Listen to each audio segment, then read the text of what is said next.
Hi, everyone. My name is Bob Stapleton, and I'm here today with David McKay. And so, welcome to my second podcast. And that's all a way to say, and this is important for you to know, David, it may be a little bit clunky and bumpy along the way, but I'm glad you're here. Yeah, me too. Thanks for having me, Bob. Oh, great. So, a little bit of background about why I wanted to talk to you, David. The blogs that I've been writing for the last month and a half have primarily dealt with not only my own struggles with being closed in and being sequestered and having my whole life disrupted, but it's also been advice and gleaning what I've seen in the world to share with my readers about things that we could be doing to help us cope with this pandemic, these unprecedented times. So I thought about you because, and I'll let you tell your story, but you lived the monastic life for how long? It's for 18 years. 18 years. And unlike us, you chose that. Yes. I mean, it's funny to think about. Yes, I chose it. It sure didn't feel like a choice at the time, but yeah, technically I was the one who got on the airplane and went. Yeah. Okay. So I'll start out only because I don't think I've seen you since late last year. How's it been for you, and what have you been up to, and how have you spent your time since the pandemic erupted on our lives? Yeah, I'm thriving, actually. I'm thriving almost in a way I've never had before in my life. I left the monastery, I'm sure we'll talk more about that, but I left the monastery about 5.5 years ago, and my life has gotten ever increasingly rich and full and deep, actually, since I left. And I'm just apart from the virus, I'm just at a place of a really important place in my own life and my spiritual, spiritual life, spiritual practice, you might say. And so partly it's that, and partly, I live in a very privileged way, given the virus. I live out in the middle of nowhere. I'm up in the mountains. I live at the end of a dirt road surrounded by national forest.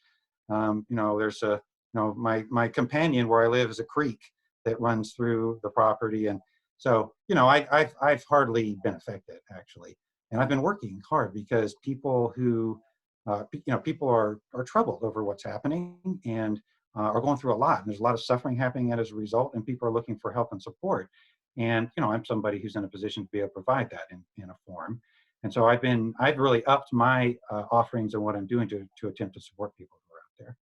Okay. And so why don't you tell us a little bit about what some of those activities that you've been engaged in to support folks? Okay.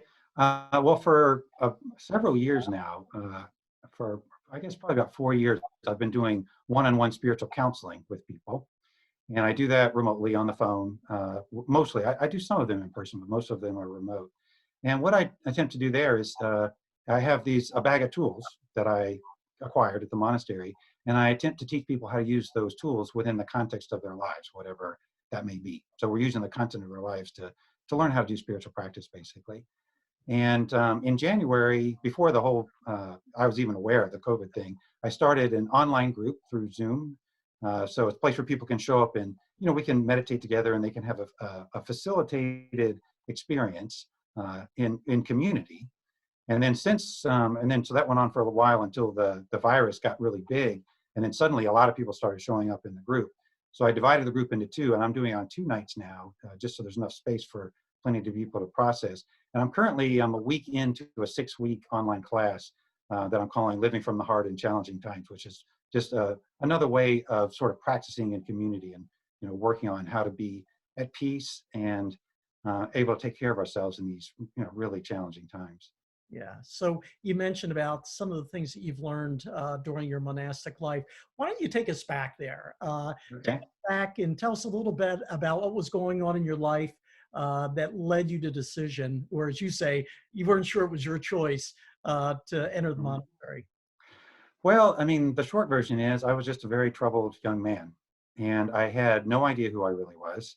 And I was trying desperately to fit into a world that I didn't understand and couldn't find a way to doing it. And I,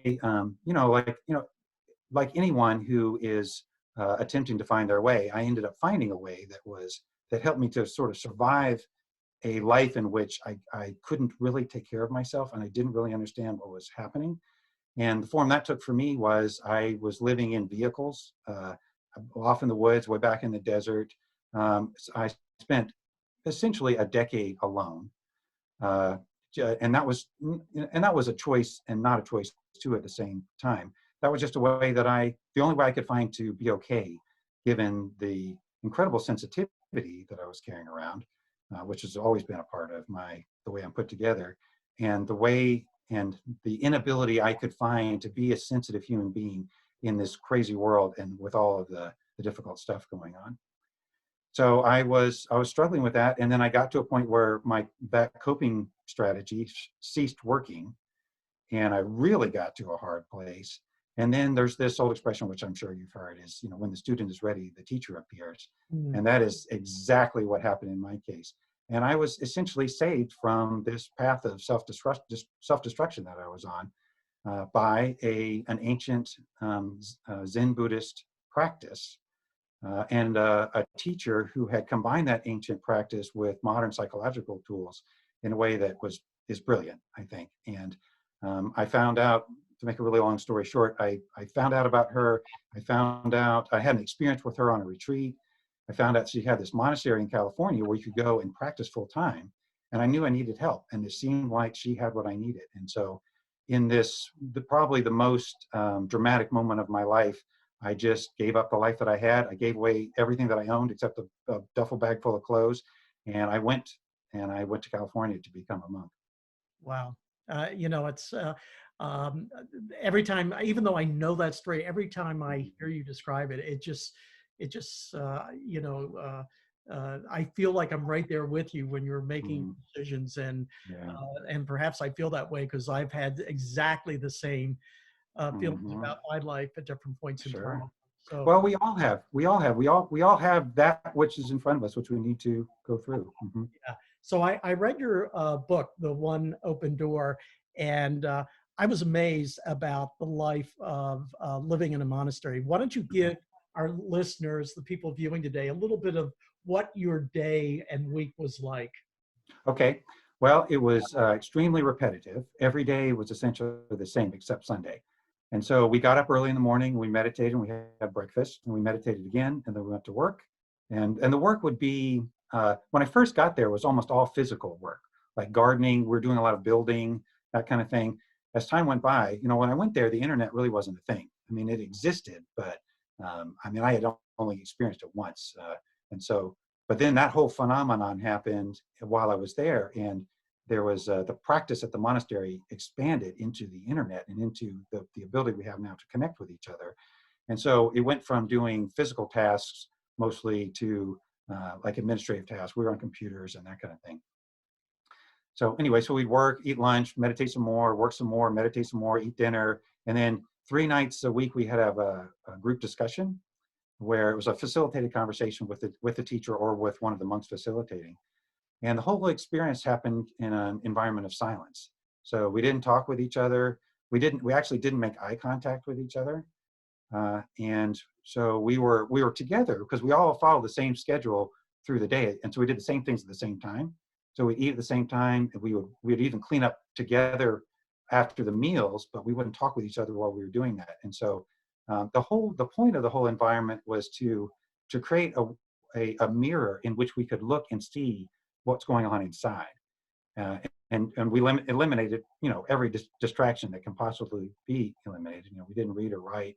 I never left the property unless I was asked to. No friends, no intimate relationships, no travel. Nothing like that. And so it was all designed to help us look inward and to see how we're put together and undo the unconscious patterns that we all carry around that cause us to suffer. So, and to help us to find a way to end the suffering that's in there and live in a freer, happier way. Right. And I'm going to give a little bit of a teaser. So Okay. I'll encourage our viewers today to read your book.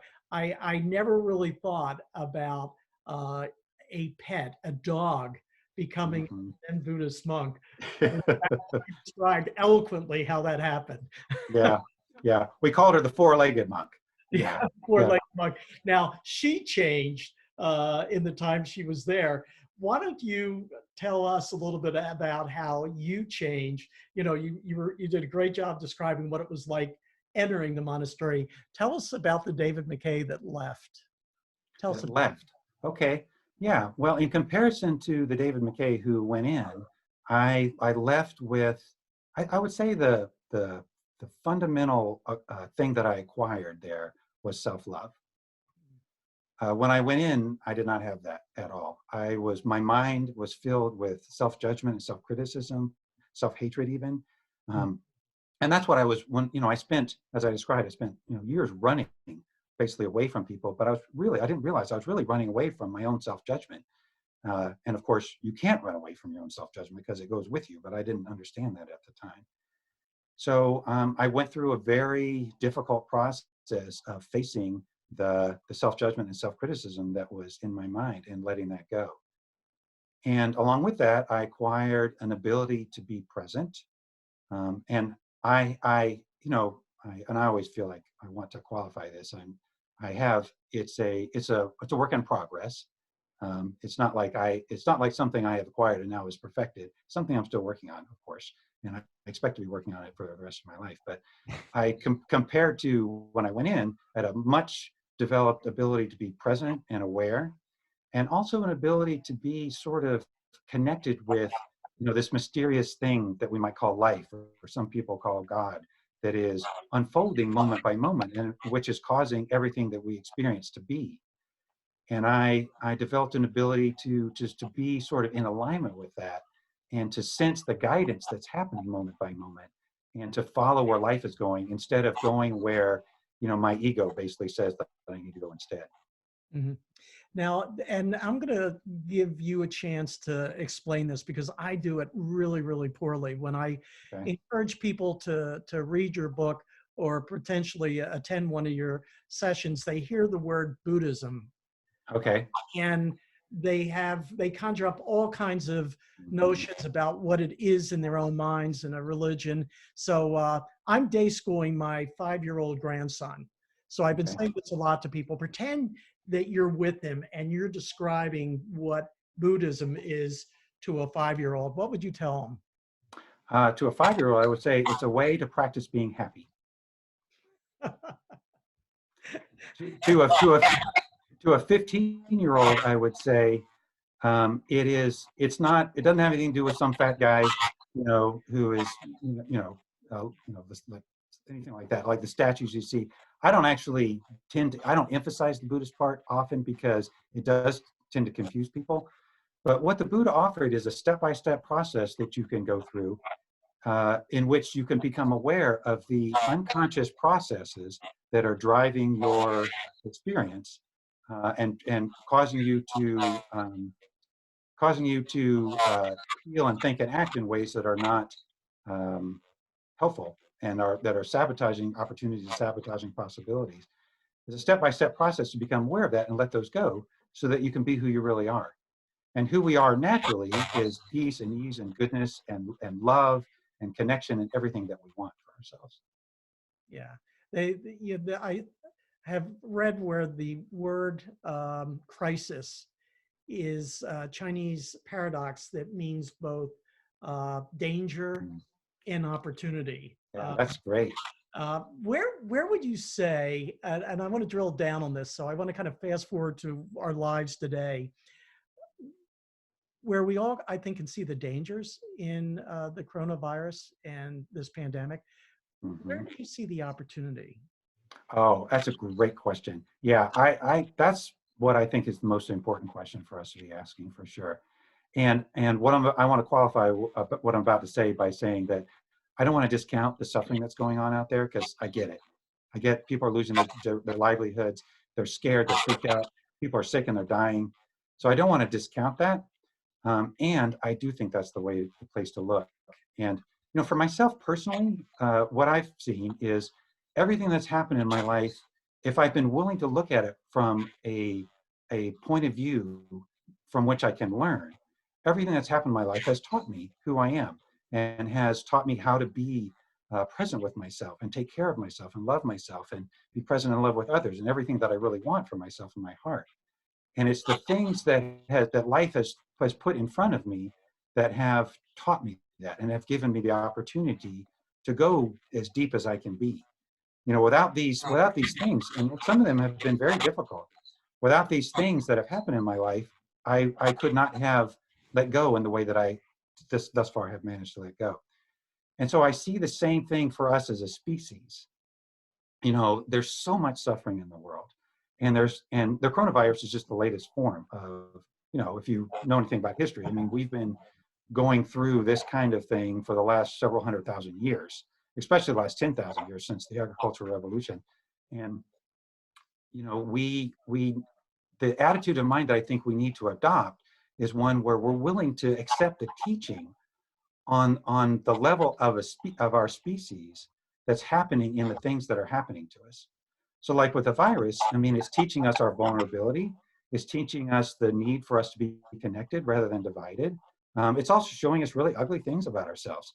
Like like how people of color have very different relationship with the virus, because they often have very different uh, resources and a power to help themselves, as an example. And so if we're willing to look, and this is really what I learned at the monastery, is that everything in life is a mirror if we will accept it as a mirror. And if we look into the mirror, we can see ourselves reflected and we can learn from that. And that's very much, to me, what we need to do as a human family with this. Yeah. And um, it's interesting you say that, because I find my emotions are shifting so quickly. Mm. Sometimes not only by the day but by the hour, Mm-hmm. and your metaphor of the mirror. When I become really self-aware, Mm-hmm. I see that I'm just reflecting either the news program that I just saw or something I've read in the paper. So that's really telling. So I appreciate you sharing that. Yeah, for sure. And to me, what practice says with that is to notice how that happens, Mm, and to be aware of the processes that are going on in our hearts and minds that cause us to experience life the way that we do, and see where we might have choice in places where we haven't had choice before. yeah, So like if I'm having I hear a piece of news and I'm having an involuntary reaction to that, get frustrated or angry or upset maybe. That's something I don't have to be having that experience. If I can see how that's being generated inside of me, then with that awareness comes choice, and I can let that go, and I can be at peace with it, even as horrible as it might be. yeah. Take us. So thank you. And I suspect that a lot of what you're sharing are the conversations that you have in the groups that you're working with. Yeah, somewhat. Mm-hmm. Um, why don't you share with us, without any confidentiality being violated, if you were to kind of synthesize what people are taking away from the sessions that you've been doing these last few weeks, what would you say it is? Where's the learning that people are teasing, or how they leave differently? Yeah, well, there's several different levels at which I can answer that. I think on the biggest level, I think what people are taking away is a process, like I was saying before, a process they can engage with in order to let go of habits of thought and feeling and behavior that cause them to be unhappy. So they're seeing a possibility of a shift in perspective within their minds from identification with old patterning that come from the ways that we're raised as children, and the beliefs that we have internalized about who we are and what's wrong with us, or what the world is and what's wrong with the world, or that kind of thing. How to see that I don't have to be in that world that I was taught. I can question the world that I was taught to believe in, and let that go, and move into the world that I actually live in, the world that is unfolding in this moment. Mm, And I can experience myself as the authentic person that I am. We're all made of love. We are all pure goodness in our essence, mm, every single person. And by and large, people are not aware of that, and they've lost touch with that, from what I can see. And that was certainly the case with me, and still is. Sometimes if I get pulled into conditioned mind, I'll believe that too. And so the practice is seeing the difference between a world where we are in this false set of assumptions about reality, and in a place where we're actually present with what actually is. yeah. And then on a level that's not quite so out there, it's just the details of that. And so things like, people are struggling with addictions of different kinds. you can absolutely work through that, and you can get to a place where you can let go of the addictions. They're struggling with self-sabotage, maybe, in different ways. Then there's also stuff like, there's how to be skillful in a relationship, how to be skillful in terms of your productivity, and in your work life, stuff like that. So there's positive skills as well that we talk about. Yeah. How about for someone that is really stuck or just completely stressed out? Given what you just shared, what might be some practical advice that you would give to them? So kind of take what you've just shared and put it in a real situation where someone is like, I just can't handle it anymore. Okay, so like say maybe somebody who's like overwhelmed by the content of their life, Totally let's say. overwhelmed. Yeah. Okay. Okay. Well, in that case, with anything, there's always an inner aspect of it, of the practice, and an outer aspect of the practice. So the inner aspect of the practice was that person would need to become familiar with the processes that are going on in his or her mind that are causing the overwhelm. We tend to believe that something like overwhelm is caused by our external circumstances, but it isn't. No matter how complex your life is, it's caused by your relationship with those circumstances.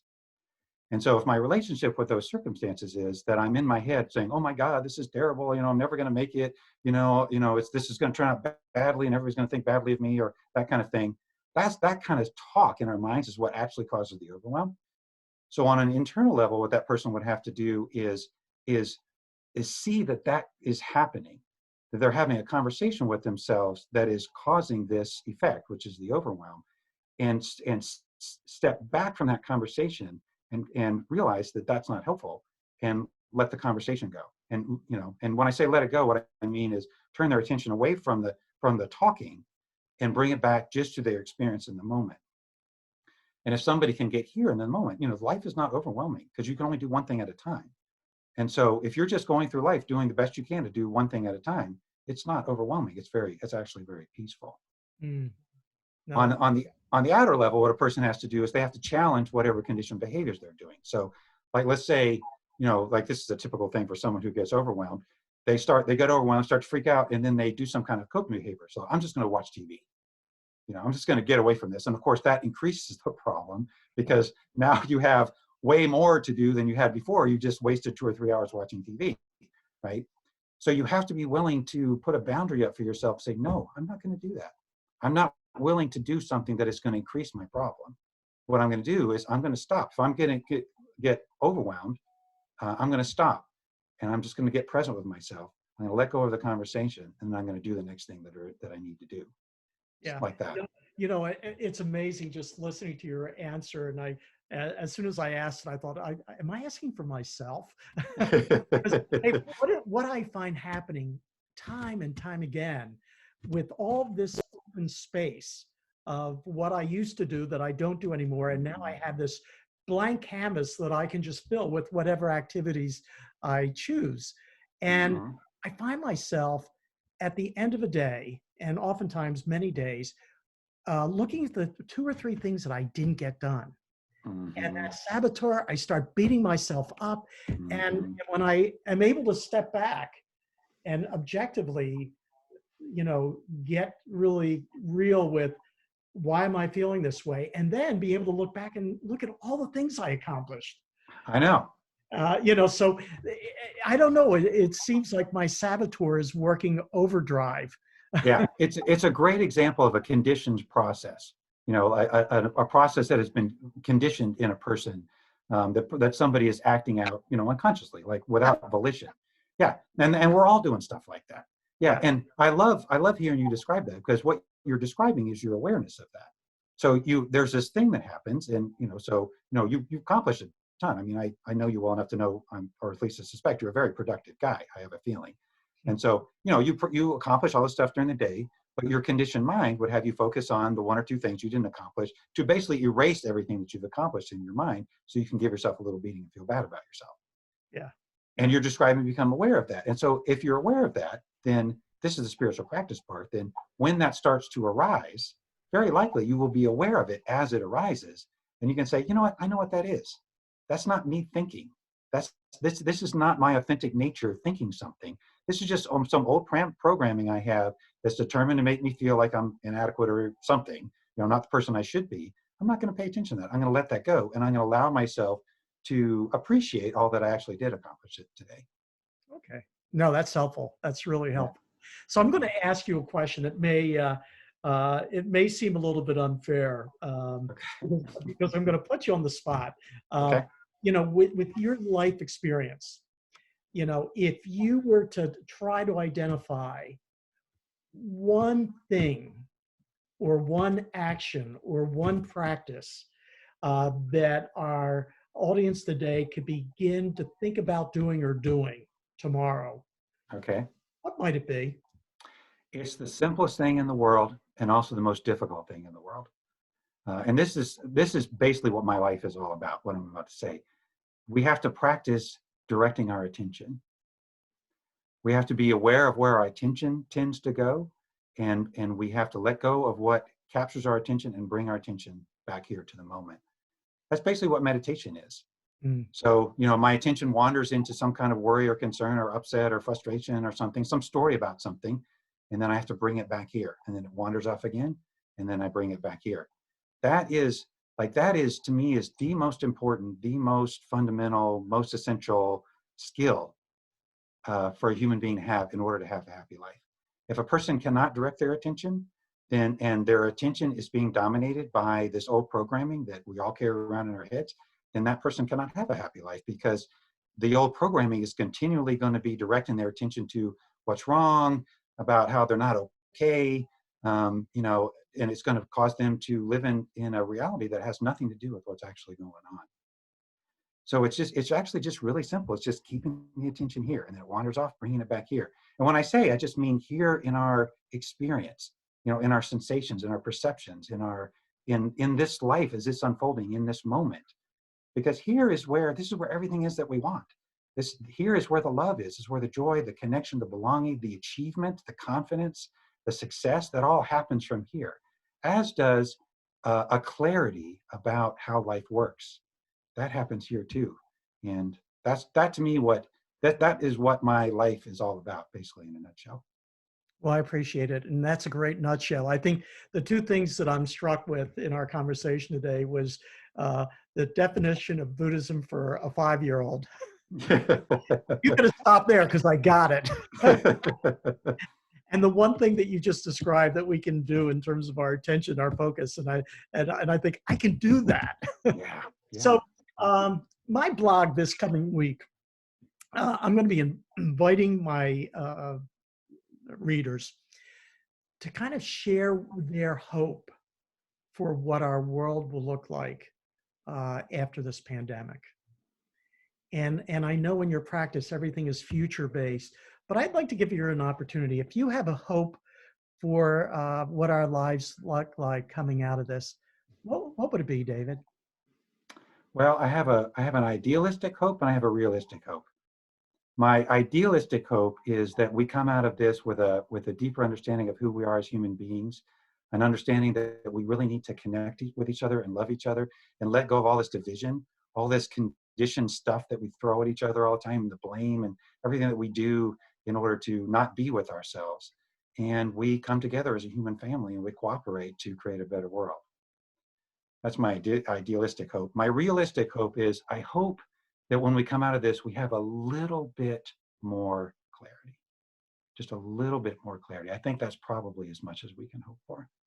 Yeah, well, that's well put. And look, I know we're up against a little bit of a time pressure, and I'll give you one last opportunity. I always say at the end of a job interview, I'm not the best interviewer, so if there's anything you wanted to share with the audience that in my ineptitude of asking questions, I didn't, is there anything else you'd like to share? Just gratitude. Mm. I feel grateful for this. I feel grateful for you. I feel grateful for the opportunity, and I feel grateful for my life. I have such a good life, and it's interesting to think about my past. I don't do that often unless I'm asked, and just to think about the young man who I was, who was suffering, tremendously, really, and where I am now. And like I said, I'm in the middle of my journey. I have lots of work to do and a long way to go, like everybody else does, and I feel happy. I feel engaged with life, and I feel like I'm living the life that I'm here to live. So just feel really, really grateful for the opportunity I've been given throughout my life to look into these things that we've been talking about, and to apply them in my own self, and to be as happy as I can be on this earth. Well, that's a great way to end our conversation. And I'm grateful that you were able to join us. Mm. And I appreciate you being here with us. Yeah, thanks for the opportunity, Bob. I'm glad to be here. Take care, David. Okay, you too.